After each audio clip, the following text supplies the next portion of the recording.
Right. Well, good morning, everyone. Welcome to another edition of our weekly real estate backstory. We do this every Monday morning at 9 a.m. My name is Alan Richard. I'm the managing broker at Maximum Realty and Realtor Partners. And my name is Ming Richardson. I am the compliance broker for Maximum Realty and Realtor Partners. And we are blessed to have Miss Beth Hudson with us today. Say hi, Miss Beth. Good morning. Thanks for having me. And go ahead and tell everyone who you're with. So I'll let you do Yeah, the full I'm an attorney with Luter, Larkin and Hunter. I'm based out of the Noonan and Peachtree City offices, but our firm has offices all over Atlanta. So we're thrilled to partner with Maximum One and offer our closing services wherever you need them. Awesome. Well, we really appreciate you coming on, and anytime that we can get a closing attorney to spend a little bit of time with us, we really, really value that because, kind of like us, you guys are crazy busy too. What are you seeing going on in your office? What's the pace been for you guys? I know for us, it hasn't slowed down. It just keeps going. Really, since about a year ago, we thought things would be slowing down when COVID hit, and they picked up and have almost doubled our number of closings, and it hasn't stopped since then. So it's just been go, go, go, but we're thankful for the business. I hear you. Now, we were talking earlier, and you mentioned that some of the Zoom closing options are kind of going away right now. Could you speak about that, and what are some options that we have with our buyers and our sellers right now? Yes. So for the past year, the governor temporarily allowed us to notarize documents over Zoom, but that was a temporary order that an executive order that he signed that allowed any kind of notarization to happen over Zoom, but that's getting phased out. So if you had a closing where your buyer or seller were able to sign over Zoom or sign a power of attorney or a deed, that is if it's about to expire, and I don't think they're going to extend it, or they may extend it for one more month, but we're pretty sure that option is about to go away completely for now. So if you have been able to do that in the past with your clients, that's no longer probably going to be an option. Now, the state legislature is looking at enacting some sort of remote online notarization, but that is going to be a bill that will be passed by the state legislature. If that happens, it wouldn't happen until next spring. So just wanted people to be aware that if you've gotten used to any kind of Zoom notarization, that's no longer going to be an option going forward. But we can still do power of attorneys and mailaways. We just need advance notice if we're going to be doing those. And power of attorneys, we have some strict guidelines from our title companies as to the language in the power of attorney and what kind of power of attorney we can use. So we do prefer to prepare those if we can, or if your client already has one, we would ask that you send it to us well in advance of closing so we can review it and make sure it'll comply.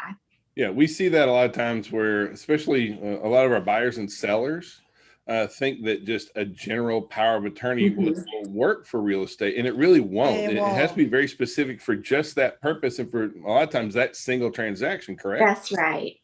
Now, we can make an exception in certain circumstances. Say you have an elderly client that has Alzheimer's and doesn't have the ability to sign a new power of attorney.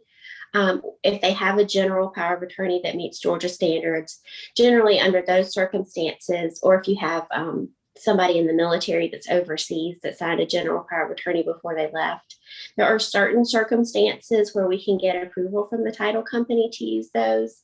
But if you just have somebody that's working in another state, or just traveling outside of the country for a couple of weeks or something like that, they need to get with us before they leave to sign one, or we need to work with them wherever they are to sign a specific one specific to that sale. Yeah, well, a lot of times we see the more general ones. A lot of times investors will use some extremely general power of attorneys that really don't hold much water. So we just have to be very careful with those. Hey, Beth. Yeah, they can be a red flag for fraud. So I'm not saying that every power of attorney we see is that, but we do have to be careful because we don't want to sell a property out from under somebody, because that is a common way for real estate transactions to be fraudulent. And so we just have to be really careful. Don't play that. Yeah. Mm-hmm. I had an agent ask me this past week about foreign entity or person want to purchase in the United States. What are some of the rules and regulation on that as far as they have to provide? And is there a governmental law that prohibits or is there a special form they have to fill out? Well, there are just certain considerations. If you're buying and you're a foreign entity or not a U.S. citizen, there are not a lot of regulations on that. If you're paying cash, you can pretty much buy what you want. The problem is if you go to sell it, you're going to run into issues with Georgia state taxes and the IRS. So in terms of buying, you want to make sure that you'll be able to sell. So you want to make sure that you have either a social security number or a tax ID. You don't have to be a U.S. citizen to get those, but you do want to make sure that anybody that's selling is going to have a tax ID, because we have to report the sale to the IRS.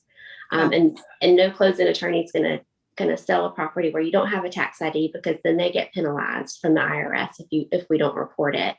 So that's the biggest consideration. And then the other consideration is taxes are going to be withheld for non-Georgia residents and for non-US residents. So we are required to withhold 3% of the proceeds from a non-Georgia resident. There are exceptions, but you have to fill out an affidavit and qualify for one of the exceptions. Or if you're a non-US citizen or a non-US resident, then we have to withhold 15% of the proceeds. So it could be a total of 18% total withheld from the proceeds for non-Georgia, non-US residents. Okay. Now, one thing that we really love is that we get to chat with you about every month about this time. And one thing that we see coming down the road, and I guess I'm kind of making a request for next month, if you guys could kind of look it up. We're already seeing a lot of our investors, especially, and just a lot of folks talking about what's going on with some of the Biden tax plans, as well as how can we in the real estate industry kind of mitigate our losses or protect ourselves from that. I know that with the 1031 exchange, there's a lot of talk about it being amended.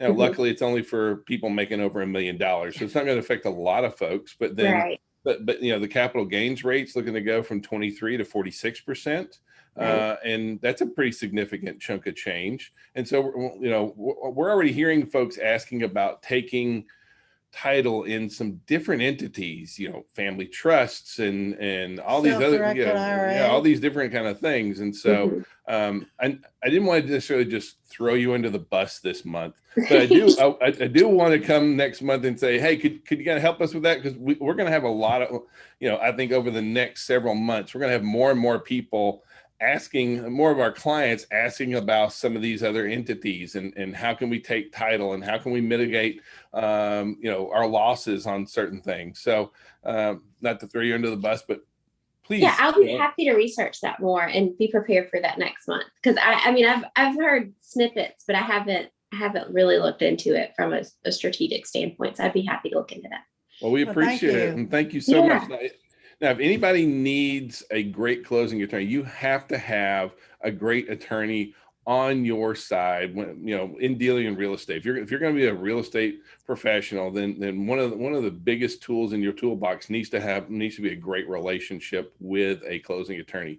If you don't have one, please consider Luter, Larkin & Hunter.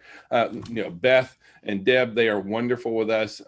If you need to reach them, you can reach out via the email. It's max1vip@luterlaw.com. And we'll put that in the comments too, but yes. And just a quick shout out to Deb. She's not here today, so happy birthday, Deb. All right. Well, Beth, thank you so much. We sure appreciate you this morning, and we look forward to hearing from you next month. Thanks, Beth. Thank you for having me. All right. Bye. Bye. All right.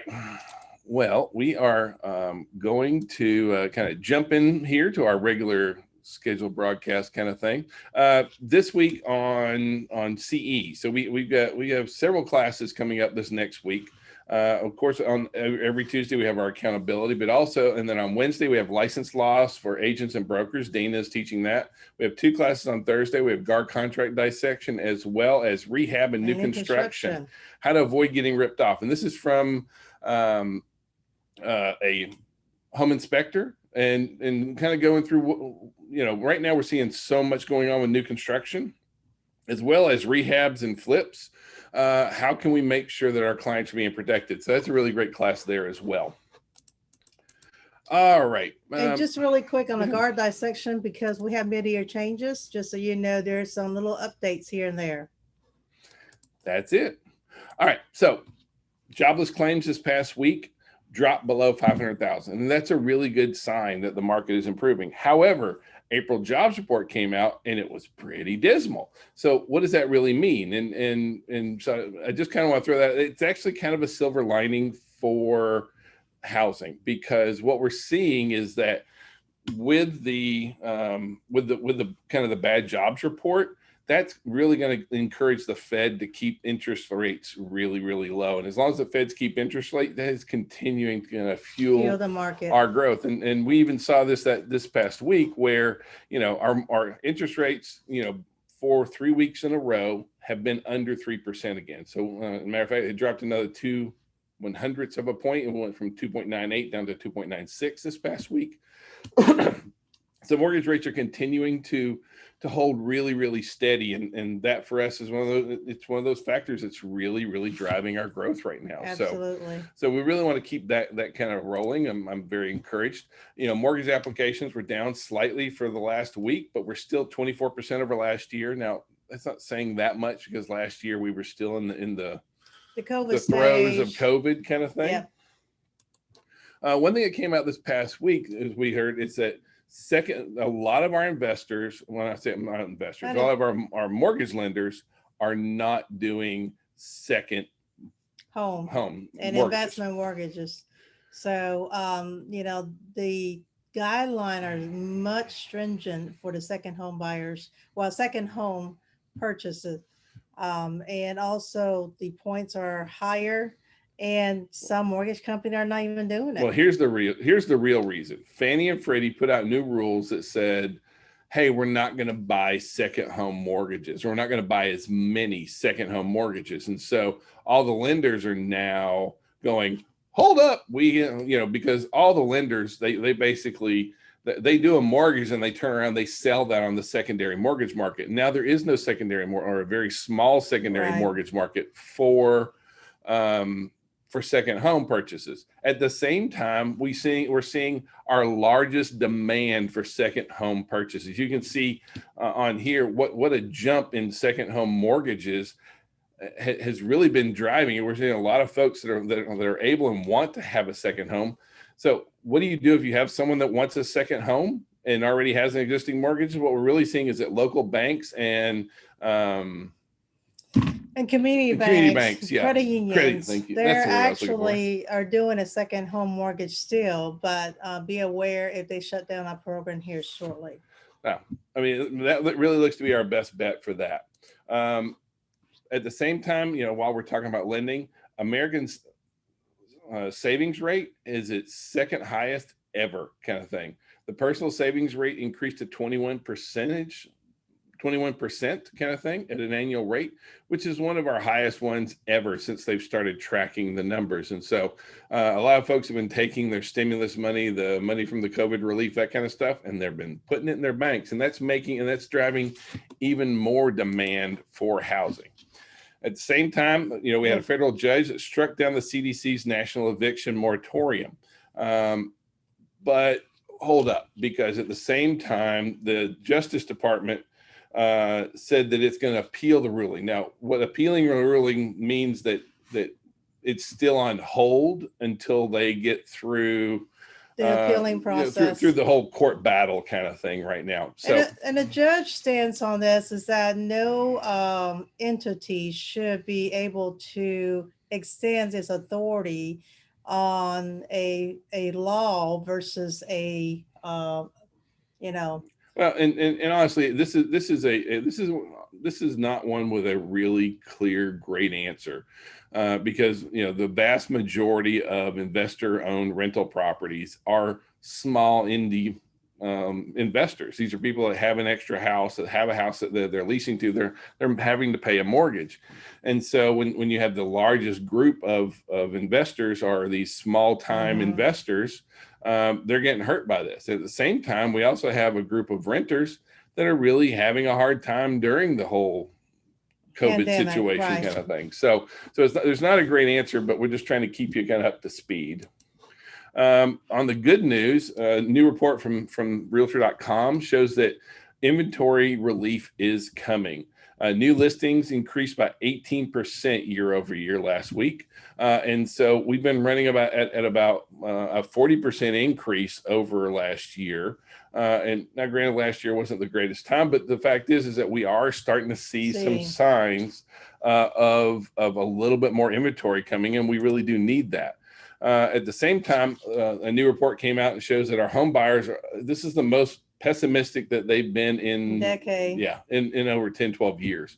And it's mainly because, I mean, the same thing we all know, prices are high, supply is low. And when that happens, prices go up kind of thing. So, and unfortunately, I mean, there's just so many multiple bid offer out there. So the buyer, it just wanted to just stop because they thought they saw their dream home and then to be outbidded multiple times. Yep. So 48% of homes sold for more than their list price.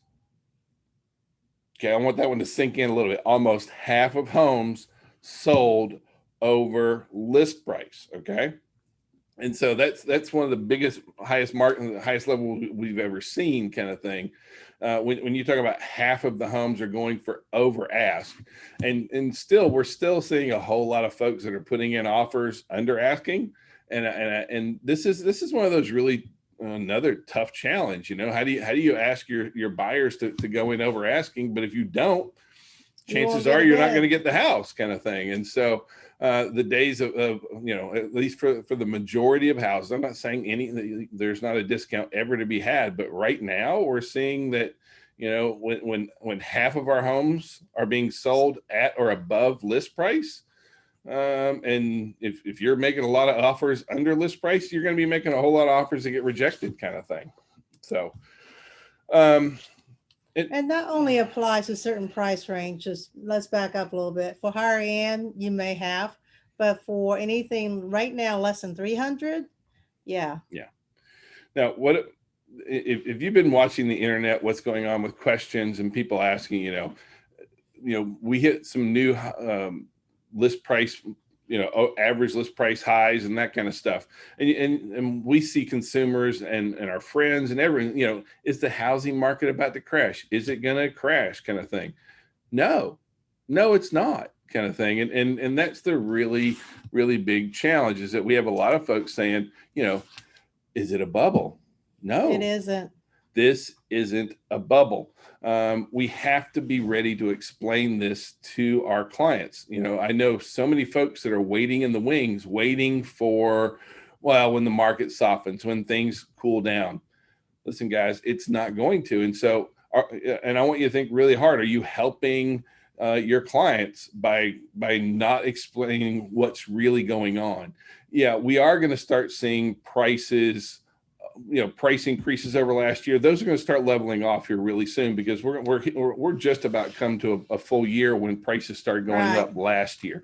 So we'll start seeing that start to soften. We have the largest buying group of the millennials moving into first-time buyer range. We have way more demand than we have houses. We have incredibly low interest rates at the moment. Mm-hmm. This is not a bubble. And so if you're not encouraging your folks to get off the couch and to really engage in this marketplace, it's not like they're going to be saving money by doing this. You're going to be costing them. They're going to be paying more for a house at a higher interest rate later on. So, I got it. It's always a tough sell. We have a lot of folks who are looking for deals and looking for bargains. I mean, I can't tell you how many phone calls the brokerage and our agents are getting right now where it's like, hey, I'm looking for a list of bank-owned properties, REO properties, HUD homes. They're not there. Well, even what's going out in inventory right now, like Fannie Mae and Freddie HUD, right now, understand those homes goes to owner occupant first before it go to investors. So 9 out of 10, unless the house is in such a poor shape, it will go to owner occupant. But even with the one with escrow, I'm so sorry. No. FHA allow escrows. So as long as the buyer doesn't exceed their total loan amount on the escrow for the repairs, they're still eligible to obtain a loan. But right now, the average HUD home is getting an average of 44 offers per listing.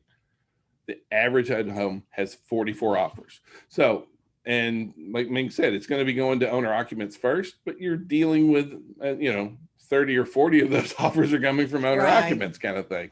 So, there isn't a great answer to this other than we have to be educating our clients that to sit on the sidelines and wait means that you're going to be paying more for a mortgage and that you're going to be paying higher prices in the future. And This is that's not because the interest rate, Yeah. and also the price of the home is not coming down anytime soon. I mean, we have folks that bought a home a year ago and have had to sell and are making money on it. Normally you have to sit in a home for 5 years, but we got folks that after a year doing it. So it's continuing and it's not going away. This is not, so we don't see any signs of this changing right now. Now, on the positive side, new construction now accounts for 26% of our inventory. One out of every home that we sell. One every four. Yeah. One out of every 4 homes we sell is new construction. Is now right new now. construction. And so that being said, well, that's national numbers. How about here in Georgia? Well, here in Georgia, we are the 4th largest metro in the United States with the most single family permits. Here in our region, in the last 12 months, we've had 30,263 new construction permits issued.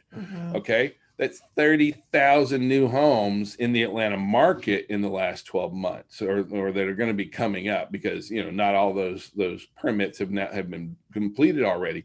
But that's a really good sign for us. That's something that we need to kind of really be thinking about. I mean, that's an advantage when you look at there's only 3 other markets in the entire nation that have had more new construction starts. That puts us in a really good position. And plus that means that we've got more inventory coming for new construction. Now, the negative of that, of course, is the average home right now is costing $36,000 more to build in labor. I mean, in lumber, just in lumber alone, lumber prices are up 340% compared to a year ago. That to me is just absolutely staggering kind of thing. On top of that, drywall is up 7%. Copper is up 27%. And reason copper matters is that's where your wiring is. So so that means that now the electricians are, your electrical is costing 30% more than it did last year kind of thing. Land is up by 12% or 11 to 12% kind of thing, depending on where it is. So, there's a lot of challenges on the new construction side of that. Added to that, we have the government. The government is costing, right now, regulatory costs are $94,000 of a new home. So, a new study by the National Association of Home Builders, NAHB, accounts that 23% of the new construction cost is now due to the government and regulatory levels. Of that $98,000, $41,000 is attributable to regulation during development, and $52,000 is during construction kind of thing.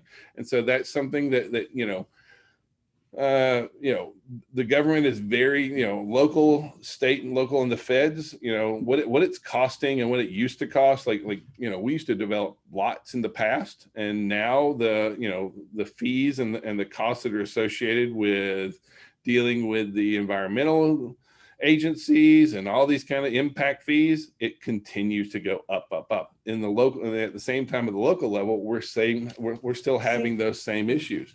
Now, I know that there's a lot of issues going on with building, but one thing I want you to really be thinking about, and one of the places where we see some of the greatest opportunity right now, is to be reaching out to your sellers. I know that we're talking about new construction, but hear me out.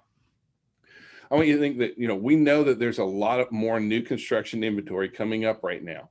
And the number one reason why our sellers aren't selling is they have nowhere to go. So one of the places where we feel is some of the best opportunities in the Atlanta market here is that we need to be reaching out to our sellers and going out and start showing them new construction homes and start getting them set up. Because in the next 3 or 4 months, when those homes get complete, guess what they can do?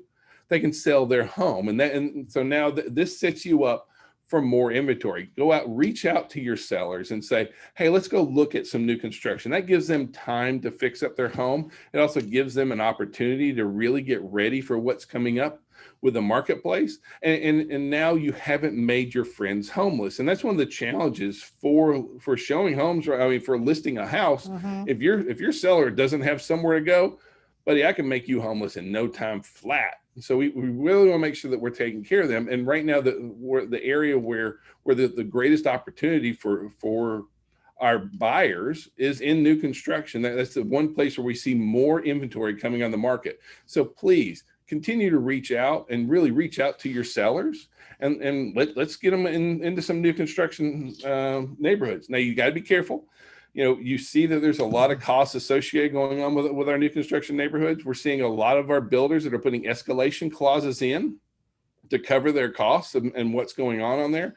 You might explain what that means. Well, you explain it. You're probably better off than I am on that one. It's basically escalation clause 9 out of 10. If you look at builder contract, just remember, the builder contract was written to protect the builder and also for their benefit. So therefore, they have a 2-year window to build your client's new home, 9 out of 10. And not only that, the escalation clause basically said if the materials has increased by X amount of dollars, they're able to pass that cost to your buyer, even though you may have pre-agreed on a set sale price.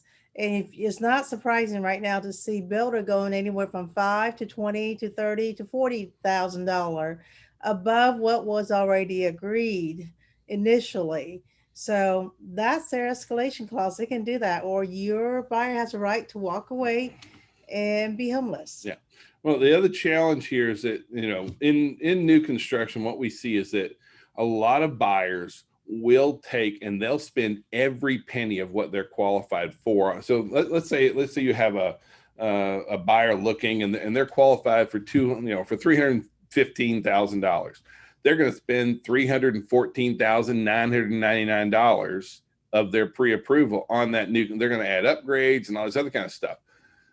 What we're really encouraging you to do is to not max out your budget on that new construction home kind of thing. Leave yourself a little bit of a buffer, because there is an opportunity, a chance where, and if your max is 315 and now all of a sudden the purchase price goes to 330, now you can't afford that house, and now you're left in a bad place. So we've got to be watching out for that and preparing our clients. Now, a bit of good information here that we really wanted to show is when is the best time of year to sell your house. Well, guess what, folks? It's coming up. May 23rd is the best day of the year to sell your property. On average, the houses listed on May 23rd see a seller's premium of 19.3% increase in sale price over any other day of the year. Now, of that, there really are 5 top days to sell in May. May 16th, 19th, 20th, 23rd, and 27th. Those 5 days are historically the 5 best days of the year. So if you've got folks who are sitting on the fence, like, should we sell? Should we not sell? Well, we got some recent facts that said, there's a lot of folks who would sell if they could sell at the top of the market. Right. Well, guess what? Those days coming up are the top of the market. That's going to be the days. Those are the days, the time of year when we see more homes coming on the market higher pricing than any other time. And so what a great way to reach out.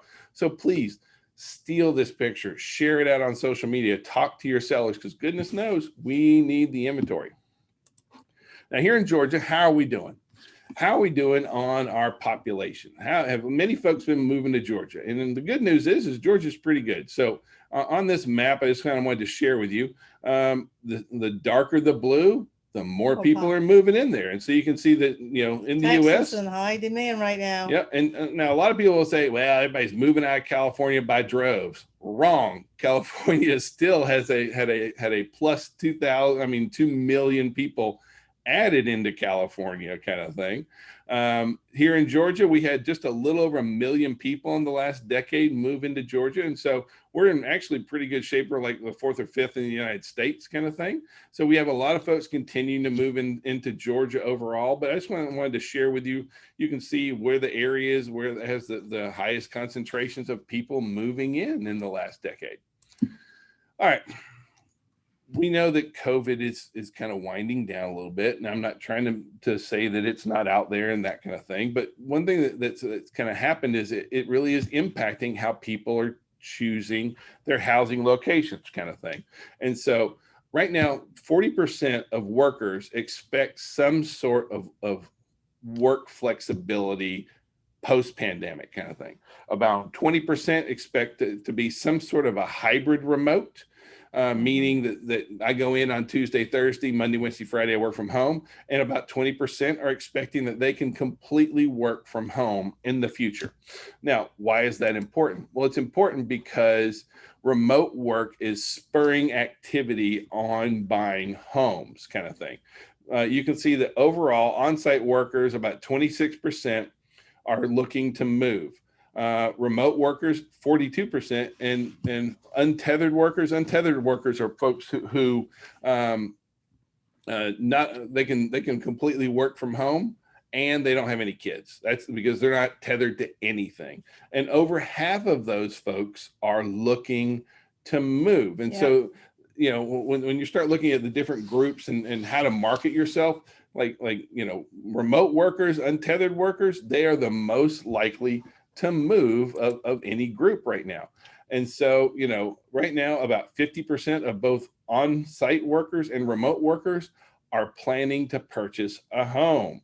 You know, about 30% want a bigger home. Another 30% are moving to reduce their housing costs. We're seeing where, especially for fully remote workers, our son, for example, is looking to move to he lives in DC now. He's looking to move to a less expensive city kind of thing because DC's costing $1 billion freaking dollars. So, but that's just good data to have to kind of know what's going on as things are moving forward. Now, I know that Zillow is not a great word, but I do want to share some data from Zillow because, first of all, Zillow is running on its third quarter of profits ever. Okay. Okay. Yes. This map is really true. This shows how much money Zillow has lost over the last, since they've been in business, basically. Well, and they say a lot of that is referral basis. Well, and their premier agent program is what's given them the growth. Yeah. Everyone thinks that you know, Zillow is all about the iBuyer, but I want you, we just kind of wanted to share with you that the reason Zillow is growing is because agents are helping them make a whole lot of money. Yep. So you can see that Zillow's premier agent growth year on year, you can see that you know, in the last quarter, 38% revenue growth in their premier agent. And you can see what their Zillow premier agent revenue has been going. You can look at on here, you can see this is how much they were losing per home that Zillow premier agent made up. Yeah. Basically. I mean, you know, even in the first quarter of 2021, they were averaging $30,000 loss per house. So, you know, Zillow's iBuying program, even though they're trying to fundamentally change the way people buy and sell homes, right now, it's still agents that are doing. Now, the other thing that's really helping drive Zillow is Zillow mortgage revenue is continuing to grow, and you'll start seeing a lot more of that as we kind of move forward. And there are probably more threats to the mortgage lender at this point because they're always trying to find a segment of real estate that they can capitalize on. And obviously the iBuyer hasn't performed really well, but the referral program, the premier agent are doing really well. And we've seen that, and you know, it's one of those things where, you know, Zillow on one hand is a dirty word for a lot of folks in the real estate industry, but we just kind of want you to know what's really going on. Zillow's growth is not being driven by their iBuyer. Zillow's growth and Zillow's profitability is being driven by agents. Referrals. And so right now it's that flex program through Zillow. So that's continuing to drive all their market share at the moment. And when you look at a negative 29,000, that doesn't mean the actual purchase versus the actual sale. It means all the admin expense in between advertising and everything else that's driven that price point to 29,000. So for average agent, if you're looking at what they bought it for versus what they sold it for, the number is a little different. Yeah. All right. Well, and that's pretty much all we have for this week. We sure appreciate you joining us. We do this every Monday morning at 9 a.m. And so if we can be of any service, please let us know. Call, text, smoke signals. We answer it all. Thanks, y'all. Have a great week. Thank you. Have a great Monday. And if you want to chat with us. Oh, yeah. Max One Rocks rocks/chat. And give us about 5 minutes to get on there. Yep. And at the end of every one, we go to, if you'll just go into max1.rocks/chat, we're always there to answer any questions. Anything we can do to be of service, please let us know. Or if you have any inputs. Yep. Love it. All right. Thank y'all. Bye-bye.